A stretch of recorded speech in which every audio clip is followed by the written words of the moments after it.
L-għaqda ta' residenti ta' Marsa Scala kitbet ittra miftuħa lil Prim Ministru sabiex jinbeda proċess ħalli jinbidlu liġijiet tal-ippjanar fir-rigward tal-bajja ta' Marsa Scala. Dan bilan li tassew tiġi protetta u ma tibqax identifikata bħala post fejn tista' ssir jott marina.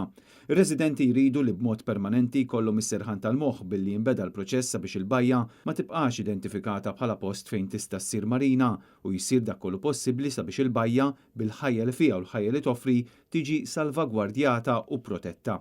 L-istess residenti qed jinsistu li marina f'din iż-żona ta' Whiteline tkun qed iġġib magħha aktar tniġġis, tkun ta' teddida s-sajjieda u jkollha impatt negattiv fuq il-ħajja soċjali ta' dan ir-raħal li għadu joffri esperjenza unika anke lit-turisti li jżuruh regolarment. Anke l-Partit Nazzjonalista ilu sa mis-sena l-oħra jagħmel pressjoni fuq il-Gvern tant illi f'nofs kampanja elettorali l-Prim Ministru kellu jagħmel U-turn rigward il-proġett tal-marina. Għalkemm dak iż-żmien ħafna bdew jgħidu li din kienet biss mossa għal voti ftit jiem biss qabel l-elezzjoni ġenerali.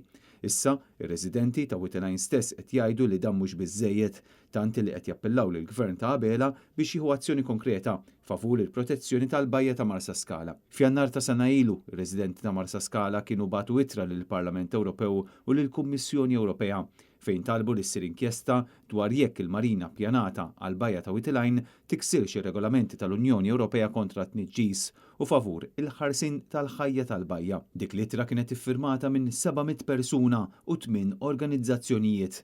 Ftit wara kienet saret ukoll protesta mir-residenti iżda l-Gvern kien baqa' jistina rasu sa ma waslet l-elezzjoni.